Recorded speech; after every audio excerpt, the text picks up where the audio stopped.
दोस्तों, आज के वीडियो में हम लेके आए हैं आधुनिक भारत के इतिहास से संबंधित महत्वपूर्ण प्रश्नों को, जिसमें हम आज मुस्लिम लीग के गठन से संबंधित और भी टॉपिक से रिलेटेड प्रश्नों को लेके आए हैं। तो आइए देखते हैं पहला प्रश्न है कि सर सैयद अहमद खान, सर मोहम्मद इकबाल, आगा खान तथा नवाब सलीमुल्लाह खान में से ऑल इंडिया मुस्लिम लीग की स्थापना किसने की थी? तो नवाब सलीमुल्लाह खान ने ऑल इंडिया मुस्लिम लीग की स्थापना की थी। अगला प्रश्न, वर्ष 1906 में मुस्लिम लीग की स्थापना हुई थी कहाँ पे? तो ढाका में। वर्ष 1906 में मुस्लिम लीग की स्थापना ढाका में हुई थी। मुस्लिम लीग का प्रथम अध्यक्ष कौन था? तो आगा खां मुस्लिम लीग के प्रथम अध्यक्ष थे। मुस्लिम लीग की स्थापना 1906 में ढाका में हुई थी और इसके प्रथम अध्यक्ष आगा खां थे। वर्ष 1907 में मुस्लिम लीग का वार्षिक अधिवेशन कहाँ हुआ था? तो कराची में हुआ था। 1907 में मुस्लिम लीग का वार्षिक अधिवेशन कराची में हुआ था। अगला प्रश्न कथन और कारण से संबंधित है।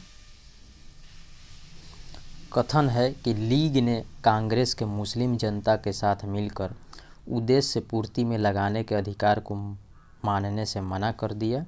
कारण है कि वैसा अधिकार अकेले मुस्लिम लीग का ही था। एक बार और देखते हैं कि कथन है कि लीग ने कांग्रेस के मुस्लिम जनता के साथ मिलकर उद्देश्य पूर्ति में लगाने के अधिकार को मानने से मना कर दिया। वैसा अधिकार अकेली मुस्लिम लीग का ही था। तो सही है कि ए सही है परंतु आर गलत है।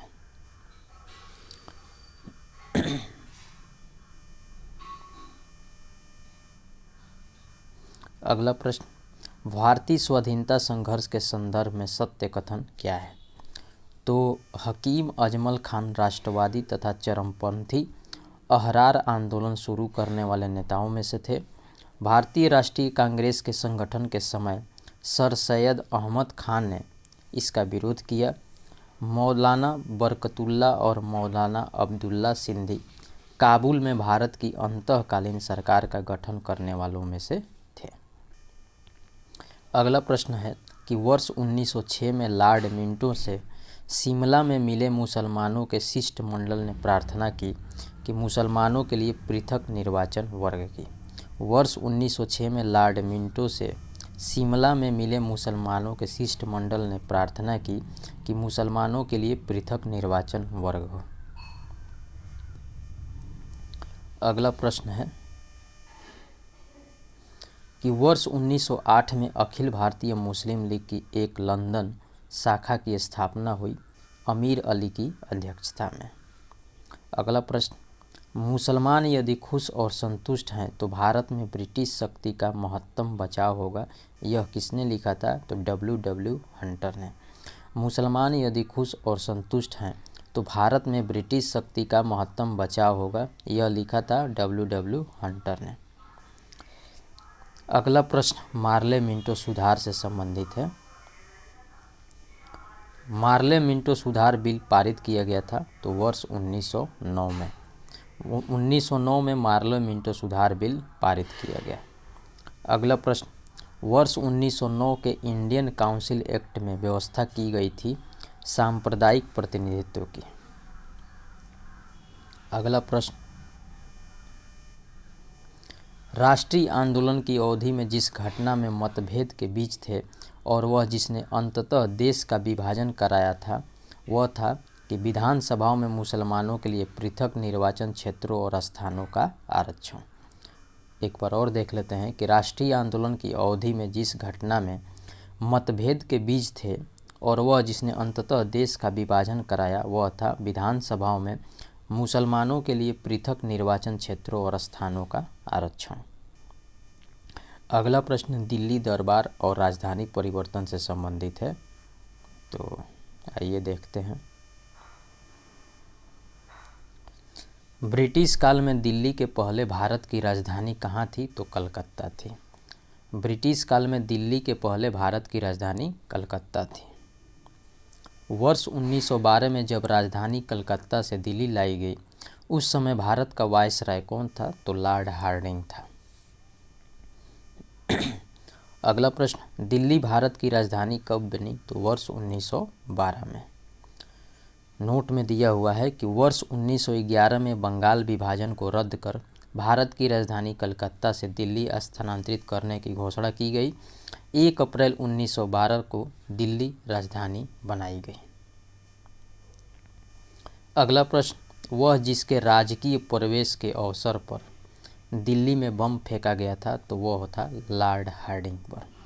वह जिसके राजकीय प्रवेश के अवसर पर दिल्ली में बम फेंका गया था, तो वो था लॉर्ड हार्डिंग। ब्रिटिश शासन के दौरान बिहार को एक अलग प्रांत का दर्जा प्राप्त कब हुआ था? तो वर्ष 1912 में ब्रिटिश शासन के दौरान बिहार को एक अलग प्रांत का दर्जा प्राप्त हुआ था। भारतीय राज्य के रूप में बिहार का गठन कब हुआ? तो वर्ष 1912 में। भारतीय राज्य के रूप में बिहार का गठन वर्ष 1912 में हुआ। अगला प्रश्न, लखनऊ अधिवेशन, कांग्रेस का लखनऊ अधिवेशन से संबंधित है। दिसंबर 1916 में इंडियन नेशनल कांग्रेस तथा इंडियन मुस्लिम लीग ने एक ही समय अपने अधिवेशन आयोजित किए थे। कहाँ पे? तो लखनऊ में। वर्ष 1916 में भारतीय राष्ट्रीय कांग्रेस के लखनऊ अधिवेशन की अध्यक्षता किसने की थी? तो AC मजुमदार ने वर्ष 1916 में भारतीय राष्ट्रीय कांग्रेस के लखनऊ अधिवेशन की अध्यक्षता की थी। कांग्रेस और मुस्लिम लीग के बीच प्रसिद्ध लखनऊ समझौते पर हस्ताक्षर हुआ था वर्ष 1916 में। अगला प्रश्न, अतिवादियों एवं उदारवादियों के पुनर्मिलन की प्रक्रिया में प्रमुख शिल्पी थी एनी बेसेंट की। अतिवादियों एवं उदारवादियों के पुनर्मिलन की प्रक्रिया में प्रमुख भूमिका एनी बेसेंट की थी। अगला प्रश्न, वर्ष 1916 में मुस्लिम लीग और कांग्रेस के मध्य समझौता कराया था, तो बाल गंगाधर तिलक ने। वर्ष 1916 में मुस्लिम लीग और कांग्रेस के बीच समझौता कराया था बाल गंगाधर तिलक ने। कांग्रेस के वर्ष 1916 के लखनऊ अधिवेशन में लिया गया मुख्य दूरगामी परिणाम वाला निर्णय क्या था? तो मुस्लिम लीग की पृथक निर्वाचन क्षेत्र की मांग की स्वीकार की गई। अगला प्रश्न, इंडियन नेशनल कांग्रेस और मुस्लिम लीग के बीच मतैक्य का काल प्रदर्शित करता है 1916 से 1922 तक। अगला प्रश्न, वर्ष 1916 के लखनऊ के कांग्रेस अधिवेशन के विषय में सत्य क्या है? तो इस अधिवेशन में उदारवादियों और उग्रवादियों के बीच पुनः मेल स्थापित हुआ था। महात्मा गांधी पहली बार चंपारण के किसानों की समस्याओं से अवगत कराए गए। अगला प्रश्न होम रूल लीग आंदोलन से संबंधित है। होम रूल लीग आंदोलन सर्वप्रथम किसने आरंभ किया था? तो एनी बेसेंट ने होम रूल लीग आंदोलन सबसे पहले प्रारंभ किया था। वर्ष 1916 में 2 होम रूल लीग आरंभ की गई थी, बाल गंगाधर तिलक एवं एनी बेसेंट के नेतृत्व में। वर्ष 1916 में 2 होम रूल लीग आरंभ की गई, बाल गंगाधर तिलक एवं एनी बेसेंट के नेतृत्व में। एनी बेसेंट मुख्यतः किससे संबंध रही? तो गृह शासन आंदोलन से संबंधित थी एनी बेसेंट। प्रथम विश्व युद्ध के दौरान आंदोलन जो भारत में लोकप्रिय हुआ था वह था होम रूल आंदोलन।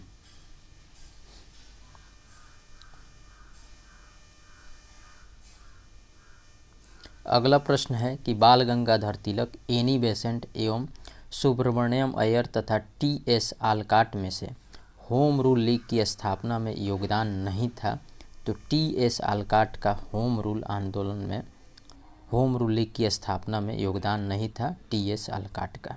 बाकी बाल गंगाधर तिलक, एनी बेसेंट और सुब्रमण्यम अय्यर का होम रूल लीग की स्थापना में योगदान था। TS आलकाट का होम रूल की स्थापना में योगदान नहीं था। अगला प्रश्न, CR Das, S Subramaniam Iyer, Annie Besant तथा बाल गंगाधर तिलक में से होम रूल आंदोलन से नहीं जुड़ा था, तो CR दास होम रूल आंदोलन से नहीं जुड़े थे। होम रूल समर्थक अपनी राजनीतिक शक्ति का सफलतापूर्वक प्रदर्शन कर सके कांग्रेस के 1916 के लखनऊ अधिवेशन में। होम रूल समर्थक अपनी राजनीतिक शक्ति का सफलतापूर्वक प्रदर्शन कर सके कांग्रेस के 1916 के लखनऊ अधिवेशन में। अगला प्रश्न है कि होम रूल आंदोलन भारत के स्वतंत्रता संग्राम के एक नए चरण के आरंभ का द्योतक था, क्योंकि इससे देश के सामने स्वशासन की एक ठोस योजना रखी। होम रूल आंदोलन भारत के स्वतंत्रता संग्राम के एक नए चरण के आरंभ का द्योतक था, क्योंकि इसने देश के सामने स्वशासन की एक ठोस योजना रखी। अगला प्रश्न,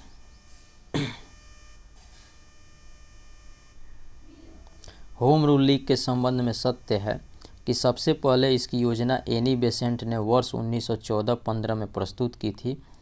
तिलक की होम रूल लीग महाराष्ट्र यानी बम्बई छोड़कर कर्नाटक, मध्य प्रांत एवं बरार तक सीमित थी। तिलक द्वारा स्थापित होम रूल लीग अधिक शक्तिशाली थी। एनी बेसेंट, एवो ह्यूम, माइकल मधुसूदन दत्त तथा आर पाम दत्त में से फेबियन आंदोलन का सदस्य था, तो एनी बेसेंट फेबियन आंदोलन के सदस्य थे। अगला प्रश्न है कि एनी बेसेंट के संबंध में सही कथन है। होम रूल आंदोलन प्रारंभ करने के लिए उत्तरदायी थी। इंडियन नेशनल कांग्रेस की एक बार अध्यक्ष थी। एनी बेसेंट के संबंध में सही कथन है कि होम रूल आंदोलन प्रारंभ करने के लिए उत्तरदायी थी। इंडियन नेशनल कांग्रेस की एक बार अध्यक्ष थी। वर्ष 1920 में वह संस्था जिसने अपना नाम परिवर्तित कर स्वराज्य सभा रख लिया, तो वो था all India home rule league. अगला प्रश्न गांधी एवं उनके प्रारंभिक आंदोलन से संबंधित है। तो आइए देखते हैं गांधी और उनके प्रारंभिक आंदोलन से संबंधित महत्वपूर्ण प्रश्न। करमचंद गांधी दीवान थे, तो पोरबंदर, राजकोट एवं वांकानेर के। करमचंद गांधी दीवान थे, तो पोरबंदर, राजकोट एवं वांकानेर के। महात्मा गांधी ने जिस कॉलेज से पढ़ाई की थी वह है श्यामलाल दास कॉलेज, भावनगर। अगला प्रश्न, दक्षिण अफ्रीका में रहने की अवधि में महात्मा गांधी ने जिस पत्रिका का प्रकाशन किया उसका नाम क्या था? तो इंडियन ओपिनियन उसका नाम था। दक्षिण अफ्रीका में रहने की अवधि में महात्मा गांधी ने इंडियन ओपिनियन पत्रिका का प्रकाशन किया था। फिनिक्स फार्म है, तो डरबन, दक्षिण अफ्रीका में। फिनिक्स फार्म है डरबन, दक्षिण अफ्रीका में। महात्मा गांधी के समर्थक थे दार्शनिक अराजकतावाद के। महात्मा गांधी किसके समर्थक थे? तो दार्शनिक अराजकतावाद के समर्थक थे महात्मा गांधी। गांधी जी के राम राज्य के युगल सिद्धांत थे सत्य तथा अहिंसा। अगला प्रश्न, गांधी जी की दृष्टि में अहिंसा का अर्थ क्या है? तो सत्य की प्राप्ति का रास्ता। अगला प्रश्न, गांधी जी के संदर्भ में बिना मार्क्सवाद के मार्क्सवादी, बिना समाजवाद के समाजवादी, बिना व्यक्तिवाद के व्यक्तिवादी तथा समाजवादियों में एक व्यक्तिवादी और समाजवादियों में एक मार्क्सवादी में से सही है समाजवादियों में एक व्यक्तिवादी और समाजवादियों में एक मार्क्सवादी। गांधी की सत्याग्रह रणनीति में सबसे अंतिम स्थान प्राप्त है हड़ताल को। गांधी की सत्याग्रह रणनीति में सबसे अंतिम स्थान पर हड़ताल को स्थान प्राप्त है। गांधी जी के सिद्धांत के अनुसार सही कथन है, सत्याग्रही का शस्त्र अहिंसा है। सत्याग्रही को अपने संकल्प में दृढ़ विश्वास होना चाहिए। सत्याग्रही को विरोधियों के प्रति द्वेष भाव नहीं रखना चाहिए। गांधी जी के अनुसार हिंसा का क्रूरतम रूप क्या है? तो गरीबी का अस्थायित्व। गांधी जी के अनुसार हिंसा का क्रूरतम रूप है गरीबी का अस्थायित्व। अगला प्रश्न, गांधी जी ने परिवार नियोजन हेतु तरीका बताया आत्मनियंत्रण को।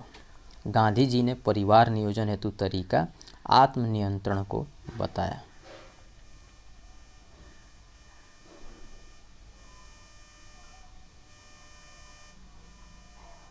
अगला प्रश्न, महात्मा गांधी दक्षिण अफ्रीका से भारत कब लौटे? तो वर्ष 1915 में महात्मा गांधी दक्षिण अफ्रीका से भारत लौटे। गांधी जी दक्षिण अफ्रीका में रहे थे 21 वर्ष तक गांधी जी दक्षिण अफ्रीका में रहे थे। दक्षिण अफ्रीका के जिस रेलवे स्टेशन पर गांधी जी को ट्रेन से फेंका गया तो वह था पीटरमारित्सबर्ग। दक्षिण अफ्रीका के जिस रेलवे स्टेशन पर गांधी जी को ट्रेन से फेंका गया था तो वह था पीटरमारित्सबर्ग। एम.के. गांधी ने भारतीय राष्ट्रीय कांग्रेस के जिस अधिवेशन में सर्वप्रथम भाग लिया था वह था कलकत्ता अधिवेशन 1901 में। महात्मा गांधी ने भारतीय राष्ट्रीय कांग्रेस के जिस अधिवेशन में सबसे पहले भाग लिया था वह था कलकत्ता अधिवेशन 1901 में। अगला प्रश्न है कि भारत के स्वतंत्रता आंदोलन के दौरान महात्मा गांधी द्वारा स्थापित साबरमती आश्रम स्थित है? तो अहमदाबाद नगर के बाहर स्थित है। अगला प्रश्न कि महात्मा गांधी ने अहमदाबाद के निकट साबरमती के किनारे एक आश्रम बनाया था, इसे कहा जाता था सत्याग्रह आश्रम। महात्मा गांधी से संबंध साबरमती, फिनिक्स, वर्धा तथा सदाकत आश्रमों में सबसे पुराना क्या है? तो फिनिक्स सबसे पुराना है। गांधी जी ने सेवा धर्म अपनाया था दक्षिण अफ्रीका में। अगला प्रश्न, महात्मा गांधी के राजनीतिक गुरु कौन थे? तो वो थे गोपाल कृष्ण गोखले। महात्मा गांधी के राजनीतिक गुरु गोपाल कृष्ण गोखले हैं। बहुत ही महत्वपूर्ण प्रश्न है फ्रेंड्स, इसको आप जरूर ही तैयार कर लीजिएगा। बहुत लोगों को तो ये तैयार भी होगा। महात्मा गांधी के राजनीतिक गुरु गोपाल कृष्ण गोखले थे। अगला प्रश्न, महात्मा गांधी के अनुसार राजनीति का तात्पर्य क्या था? तो जन कल्याण के लिए सक्रियता। महात्मा गांधी के अनुसार राजनीति का तात्पर्य जन कल्याण के लिए सक्रियता था। अगला प्रश्न, गांधी जी ने राजनीति का जो प्रतिमान प्रस्तुत किया है उसकी विशेषता है नैतिकता, धर्म और मानवता। अगला प्रश्न, सत्याग्रह शब्द को गढ़ा महात्मा गांधी ने। सत्याग्रह शब्द को महात्मा गांधी ने गढ़ा। अगला प्रश्न, भारत के स्वतंत्रता संघर्ष के दौरान सबसे पहले सत्याग्रह किसने किया था? तो महात्मा गांधी ने। महात्मा गांधी का भारत में पहला सत्याग्रह हुआ था तो चंपारण में हुआ था महात्मा गांधी का भारत में पहला सत्याग्रह। अगला प्रश्न कि मोहनदास करमचंद गांधी सर्वाधिक जाने जाते हैं भारतीय स्वतंत्रता को प्राप्त करने के लिए निष्क्रिय विरोध करने के लिए।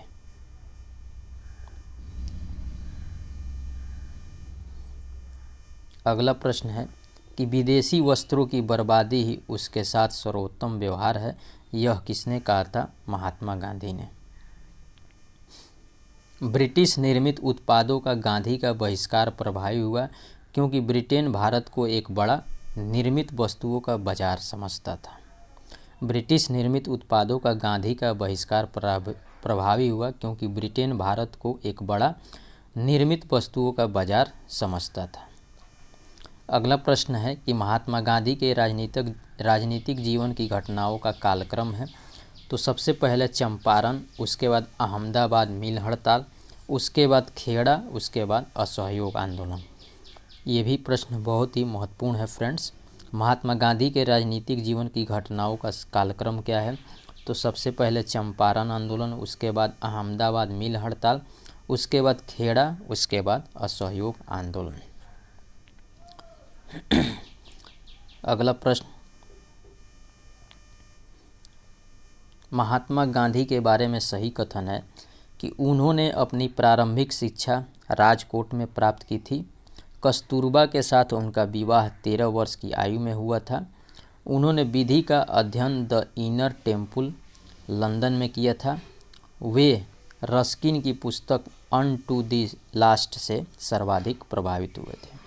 एक बार और देखते हैं महात्मा गांधी के बारे में सही कथन है कि उन्होंने अपनी प्रारंभिक शिक्षा राजकोट में प्राप्त की थी।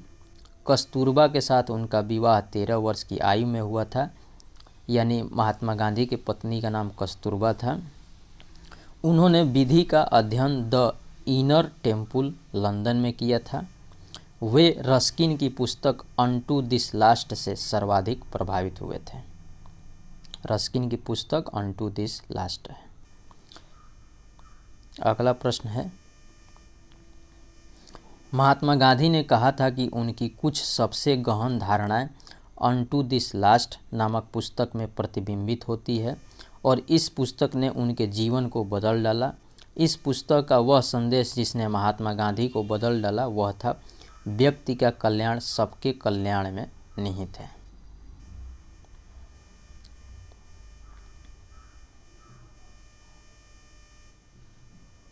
अगला प्रश्न है कि गांधीवादी विचारधारा प्रभावित रही रस्किन, थोरो एवं टॉलस्टॉय से। गांधीवादी विचारधारा प्रभावित रही रस्किन, थोरो एवं टॉलस्टॉय से।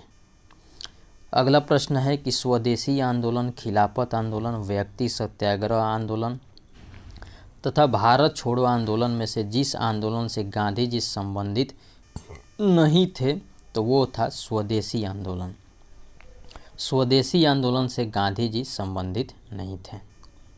अगला प्रश्न कि भारत छोड़ो आंदोलन, सविनय अवज्ञा आंदोलन, बारदोली एवं खेड़ा सत्याग्रह में से जिसका नेतृत्व महात्मा गांधी ने नहीं किया था तो वो था बारदोली सत्याग्रह का नेतृत्व महात्मा गांधी ने नहीं किया था। अगला प्रश्न, गांधी के संदर्भ में सही कथन है, जाति विहीन अछूतों की दशा में सुधार के लिए कठोर संघर्ष किया, असहयोग आंदोलन शुरू किया, सविनय अवज्ञा आंदोलन शुरू किया। अगला प्रश्न, महात्मा गांधी को सर्वप्रथम राष्ट्रपिता किसने कहा था तो सुभाष चंद्र बोस ने महात्मा गांधी को सबसे पहले राष्ट्रपिता कहा था। ये भी प्रश्न फ्रेंड्स बहुत ही इम्पोर्टेंट है, मैक्सिमम लोग आप लोग जानते होंगे, जो नहीं जानते होंगे उसको ये रिवाइज कर लीजिएगा, बार बार ये पूछता है प्रश्न एग्जाम में। महात्मा गांधी को सर्वप्रथम राष्ट्रपिता सुभाष चंद्र बोस ने कहा था। गांधी के नाम से पहले महात्मा जोड़ा गया चंपारण सत्याग्रह के दौरान। गांधी के नाम के पहले महात्मा जोड़ा गया चंपारण सत्याग्रह के दौरान। गांधी जी को सर्वप्रथम महात्मा के तौर पर संबोधित किसने किया था तो रविंद्रनाथ टैगोर ने। ये प्रश्न भी कई बार एग्जाम में पूछा गया है। गांधी जी को सर्वप्रथम महात्मा के तौर पर किसने संबोधित किया था तो वो थे रविंद्रनाथ टैगोर ने। अगला प्रश्न, नोआखाली काल में महात्मा गांधी के सचिव कौन थे तो प्यारेलाल थे। नोआखाली काल में महात्मा गांधी के सचिव प्यारेलाल थे।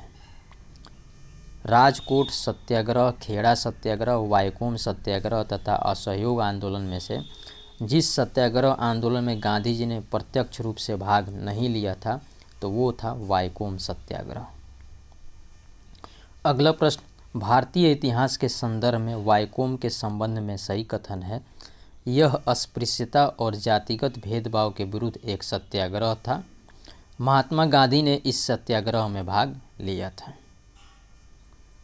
अगला प्रश्न है, महात्मा गांधी का छत्तीसगढ़ में प्रथम आगमन कब हुआ था तो 20 दिसंबर 1920 को महात्मा गांधी का छत्तीसगढ़ में प्रथम आगमन हुआ था। गांधी के अनुयायियों A.N. सिन्हा, ब्रिज किशोर प्रसाद, J.B. कृपलानी एवं राजेंद्र प्रसाद में से वह जो पेशे से एक शिक्षक था तो वो थे J.B. कृपलानी। J.B. कृपलानी पेशे से एक शिक्षक थे। अगला प्रश्न, G.D. बिरला, जमनालाल बजाज, J.R.D. टाटा एवं बालचंद हीराचंद उद्योगपतियों में से वह व्यक्ति जो लंबे समय तक AICC के खजांची रहे तथा वर्ष 1930 में जेल भी गए तो वो थे जमनालाल बजाज।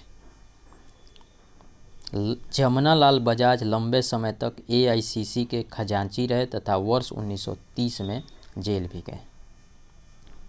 अगला प्रश्न है, भारतीय कपड़ा व्यापारी बैंकर कांग्रेसी तथा महात्मा गांधी का निकट सहयोगी है, यह विवरण है जमनालाल बजाज का। अगला प्रश्न, स्वाधीनता आंदोलन के दौरान महात्मा गांधी के करीबी अंग्रेज मित्र कौन थे द रेवरेंड चार्ली एंड्रूज। स्वाधीनता आंदोलन के दौरान महात्मा गांधी के करीबी अंग्रेज मित्र रेवरेंड चार्ली एंड्रूज थे। वह कारागार जिसे गांधी जी ने मंदिर का नाम दिया था तो वह था यरवदा। वह कारागार यानी जेल जिसे गांधी जी ने मंदिर का नाम दिया था तो वो था यरवदा। भारत की स्वाधीनता के समय महात्मा गांधी कांग्रेस के सदस्य नहीं थे। अगला प्रश्न, गांधी जी की मृत्यु पर जिसने कहा था हमारे जीवन से प्रकाश चला गया तो वो थे जवाहरलाल नेहरू। जवाहरलाल नेहरू ने गांधी जी की मृत्यु पर कहा था कि हमारे जीवन से प्रकाश चला गया है। अगला प्रश्न, गांधी जी को वन मैन बाउंड्री फोर्स कहकर किसने संबोधित किया था तो माउंटबेटन ने। गांधी जी को वन मैन बाउंड्री फोर्स कहकर माउंटबेटन ने संबोधित किया था।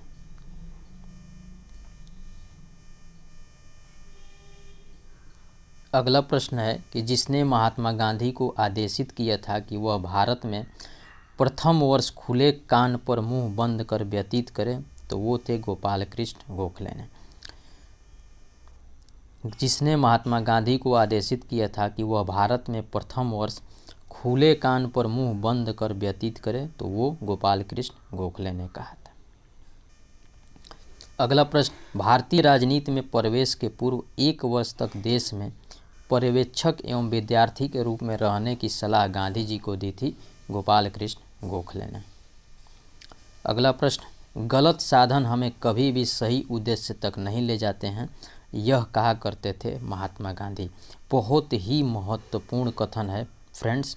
गलत साधन हमें कभी भी सही उद्देश्य तक नहीं ले जाते हैं, यह कहा करते थे महात्मा गांधी। अगला प्रश्न, जो नैतिक दृष्टि से गलत है वह राजनीतिक दृष्टिकोण से कभी सही नहीं हो सकता, यह सिद्धांत के प्रबल समर्थक कौन थे तो महात्मा गांधी। जो नैतिक दृष्टिकोण से गलत है वह राजनीतिक दृष्टिकोण से कभी सही नहीं हो सकता, इस सिद्धांत के प्रबल समर्थक M.K. गांधी थे। गांधी जी ने बंधुआ मजदूरों को मुक्त कराने का प्रथम अभियान आरंभ किया था चंपारण से। वह आंदोलन जिसमें महात्मा गांधी ने पहली बार भूख हड़ताल का प्रयोग हथियार के रूप में किया था तो वो था अहमदाबाद मिल की हड़ताल। ये प्रश्न भी बार बार एग्जाम में पूछा गया है फ्रेंड्स, आप इसको अच्छे से तैयार कर लीजिएगा और जिसको तैयार होगा वो अपना रिवीजन कर लेगा। वह आंदोलन जिसमें महात्मा गांधी ने पहली बार भूख हड़ताल का प्रयोग हथियार के रूप में किया तो वो था अहमदाबाद मिल की हड़ताल। अगला प्रश्न, वर्ष 1918 में अहमदाबाद में गांधी जी द्वारा चलाए गए सत्याग्रह में हिस्सा लिया था मजदूर वर्ग ने। महात्मा गांधी का वह संघर्ष जो औद्योगिक श्रमिकों से संबंधित था तो अहमदाबाद संघर्ष था। अहमदाबाद सत्याग्रह आरंभ किया गया था सूरत मिल कामगारों के लिए। अहमदाबाद सत्याग्रह सूती मिल कामगारों के लिए आरंभ किया गया था। अगला प्रश्न, गांधी जी के ट्रस्टीशिप यानी न्यासिता के सिद्धांत के प्रतिपाद के संबंध में है दक्षिण अफ्रीका 1903। गांधी जी के ट्रस्टीशिप के सिद्धांत के प्रतिपाद के संबंध में है दक्षिण अफ्रीका 1903। अगला प्रश्न है कि गांधीवादी अर्थव्यवस्था के विषय में सही कथन है तो वे अहिंसा पर आधारित अर्थव्यवस्था पर बल देते थे। केंद्रीकरण शोषण और असमानता को जन्म देता है। अत एवं अहिंसक सामाजिक संरचना केंद्रीकरण विरोधी है। वे भारत में मशीनीकरण के पक्षधर नहीं थे। अगला प्रश्न है कि M.K. गांधी के अनुसार अस्पृश्यों का सामाजिक आर्थिक सुधार संपन्न किया जा सकता है उनके लिए कुटीर उद्योग स्थापित करके। गांधी जी के अनुसार अस्पृश्यों का सामाजिक आर्थिक सुधार संपन्न किया जा सकता है उनके लिए कुटीर उद्योग स्थापित करके। अगला प्रश्न है कि गांधीयन इनोवेशन यानी गांधी जी का नवाचार का तात्पर्य है कि कम निवेश से अधिक उत्पादन अधिक लोगों के लिए। खेड़ा सत्याग्रह, सविनय अवज्ञा आंदोलन, असहयोग आंदोलन तथा चंपारण सत्याग्रह में से वह घटना जो सबसे पहले हुई तो वो था चंपारण सत्याग्रह। अगला प्रश्न, चंपारण में तीनकठिया प्रथा का तात्पर्य था 3/20 भूभाग पर नील की खेती करना। ये प्रश्न भी बार बार एग्जाम में पूछा गया है, तो इसको भी आप अच्छे से तैयार कर लीजिएगा। बहुत ही महत्वपूर्ण प्रश्न है फ्रेंड्स। चंपारण में तीनकठिया प्रथा का तात्पर्य था तो 3/20 भूभाग पर नील की खेती करना।